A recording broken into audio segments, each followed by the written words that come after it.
Selamat pagi atau sore dimanapun rekan-rekan berada. Hari ini kita bersama-sama dengan gereja di seluruh dunia memperingati Hari Jumat Agung, hari kematian Tuhan Yesus di atas kayu salib.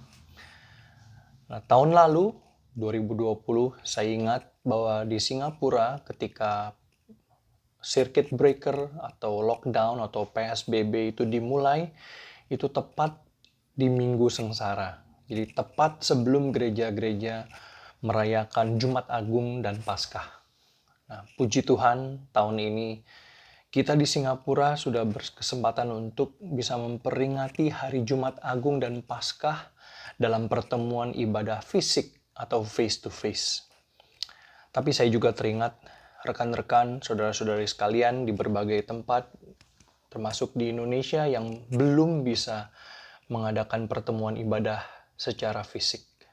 Nah, hari ini saya akan membawakan suatu renungan firman Tuhan berkaitan dengan Jumat Agung yang berjudul Mengapa Kristus Harus Mati. Sebelum kita memulai renungan pada pagi hari ini, mari kita sama-sama berdoa menyerahkan waktu kita bersama. Mari kita berdoa.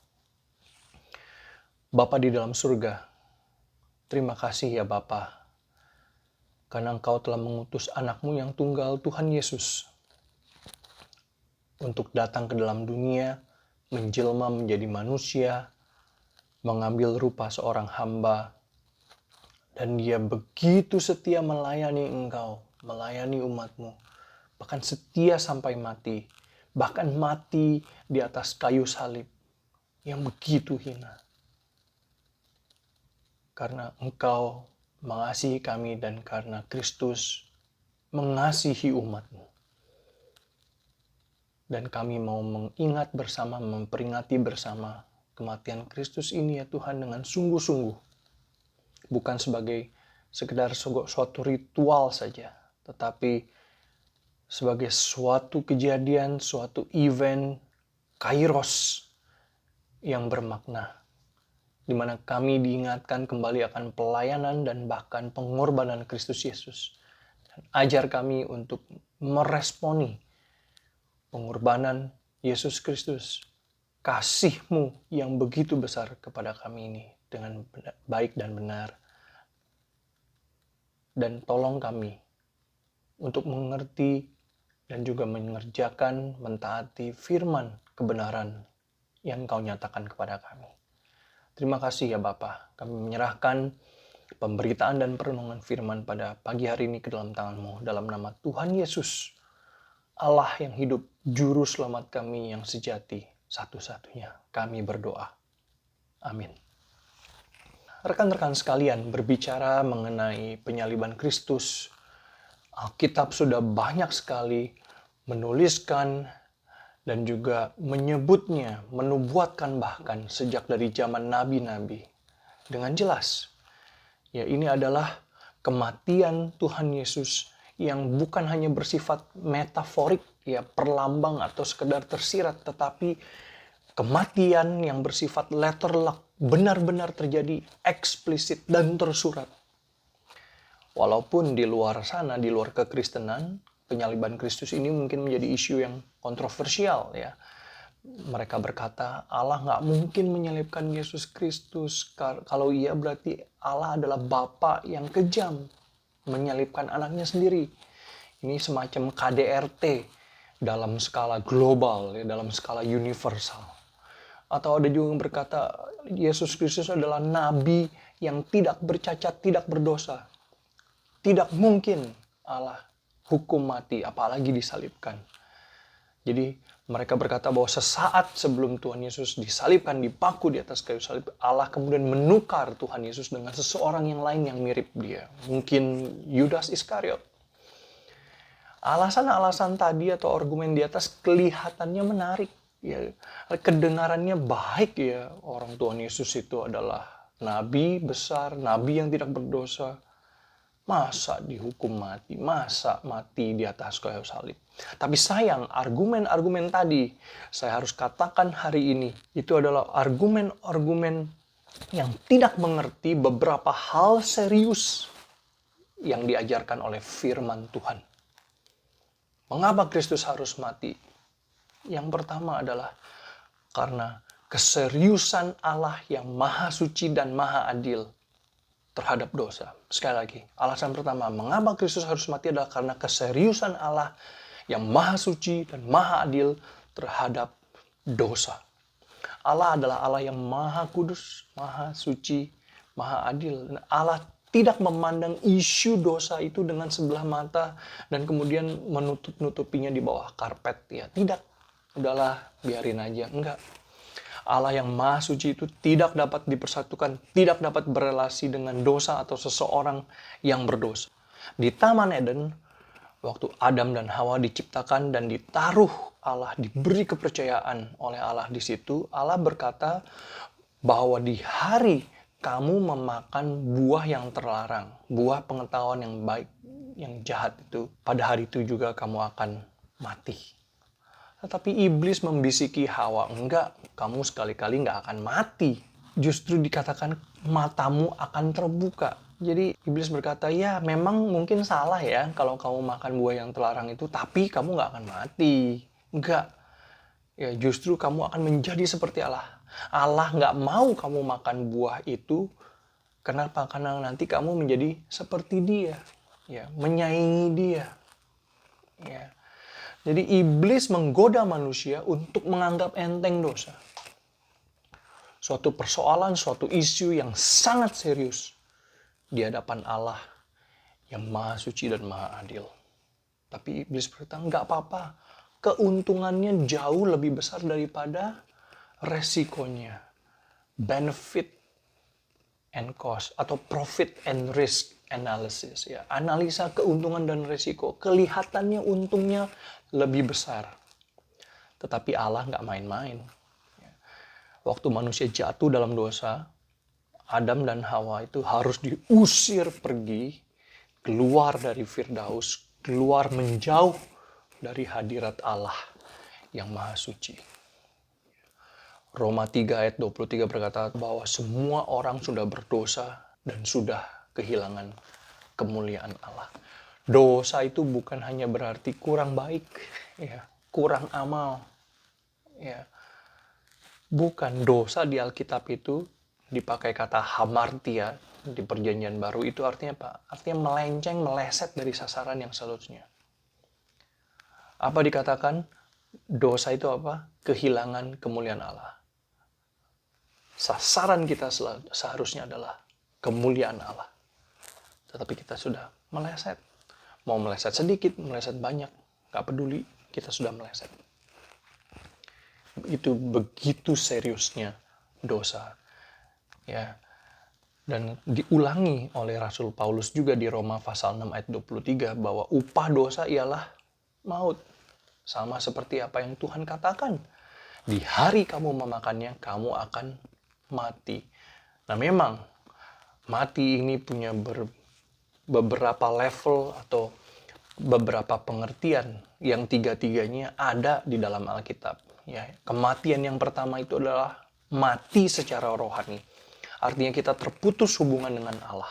Kita nggak lagi punya relasi yang baik dengan Allah. Nggak lagi punya relasi yang harmonis atau berdamai dengan Allah. Tetapi kita udah menjadi musuh Allah.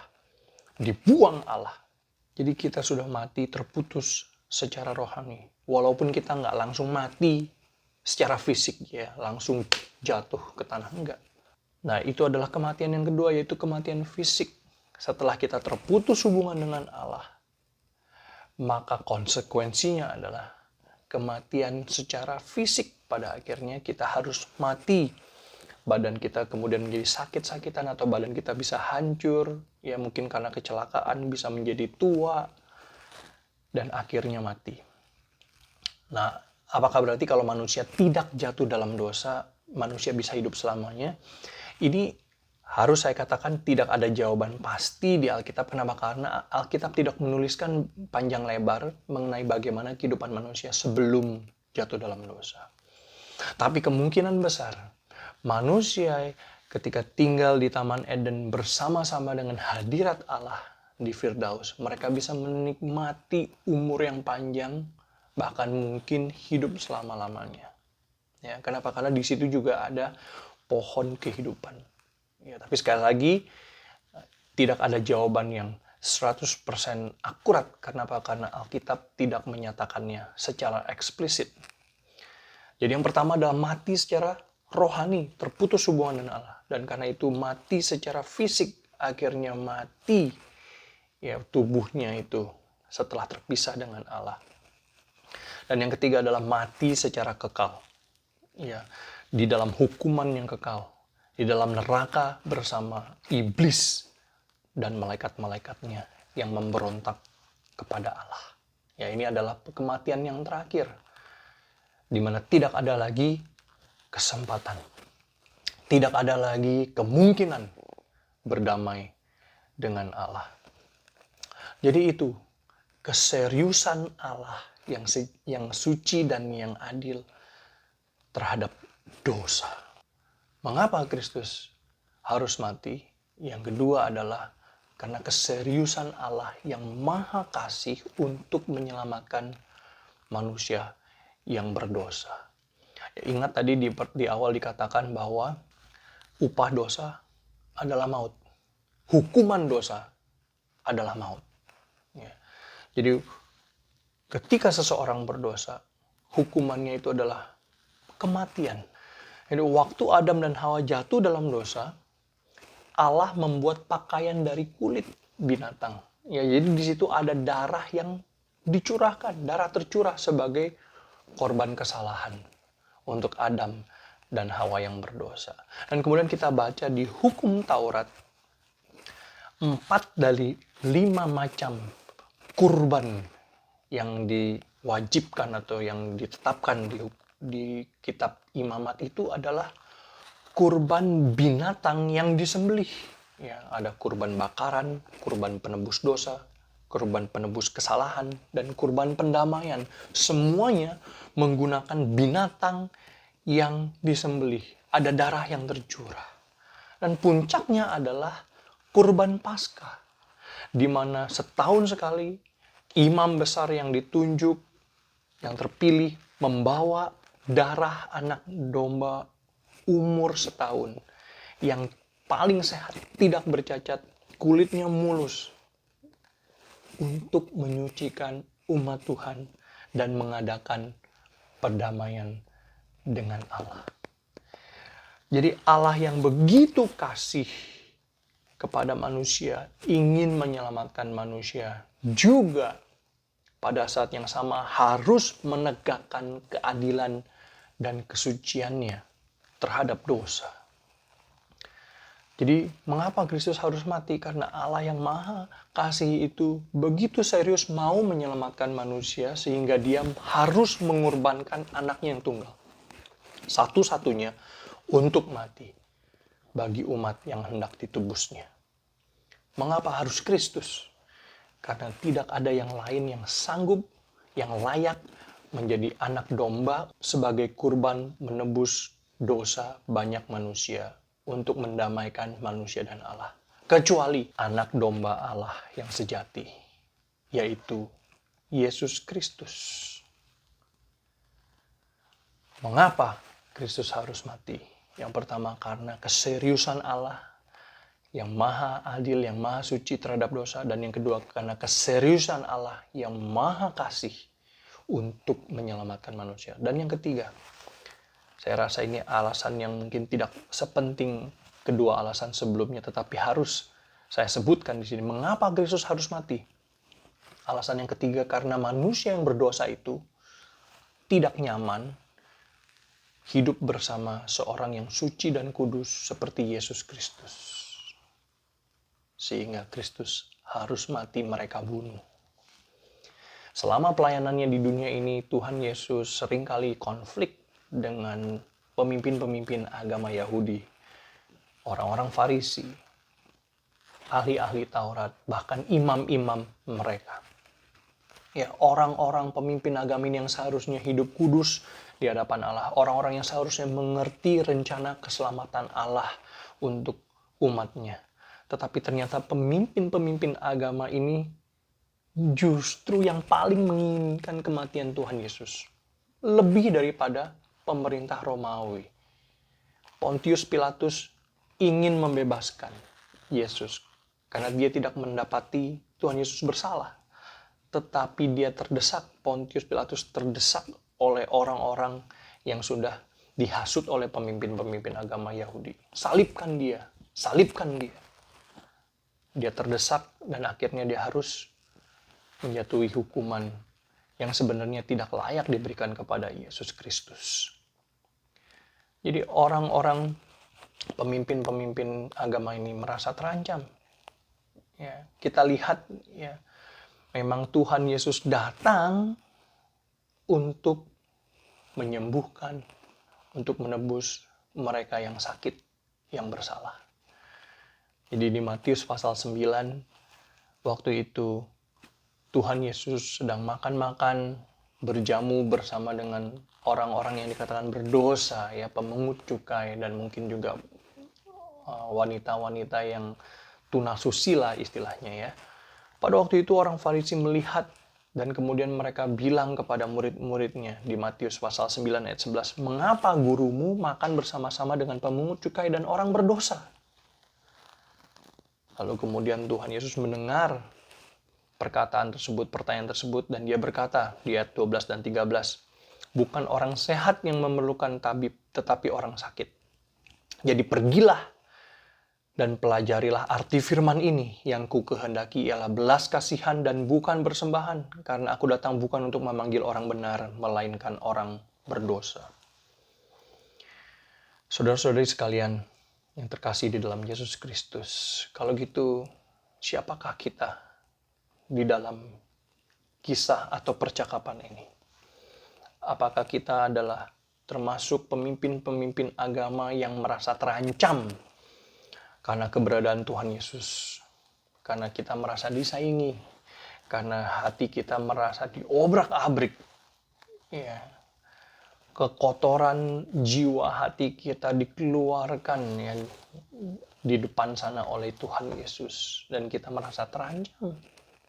Ataukah kita termasuk orang-orang berdosa yang nggak nyaman untuk berdekatan dengan Yesus Kristus yang suci dan kudus, sehingga kita harus bersama-sama dengan orang-orang pemimpin agama ini berteriak, "Salibkan dia, salibkan dia"? Ataukah kita termasuk orang-orang berdosa yang menyadari keberdosaan, kepapaan kita, dan dengan kerendahan hati datang kepada Kristus untuk menerima pengampunan dan keselamatan dari Dia?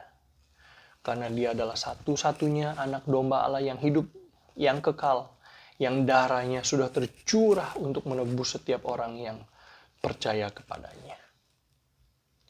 Maukah Anda menerima Yesus Kristus sebagai juru selamat satu-satunya, yang sejati, yang hidup? Kalau iya, maka berimanlah kepada Kristus dan taatilah firman-Nya. Kristus berkata, "Akulah jalan dan kebenaran dan hidup. Tidak ada seorang pun yang dapat sampai kepada Bapa kalau tidak melalui Aku." Kiranya renungan Jumat Agung ini mengingatkan kita betapa seriusnya Allah yang maha suci dan maha adil itu terhadap permasalahan dosa manusia, dan betapa seriusnya Allah yang maha kasih untuk menyelamatkan kita yang berdosa. Dan marilah kita tidak lagi merasa terancam akan keberadaan Yesus Kristus, tetapi melihat Dia sebagai satu-satunya pengharapan kita yang hidup. Dia satu-satunya jalan bagi kita kembali kepada Bapa. Tuhan memberkati.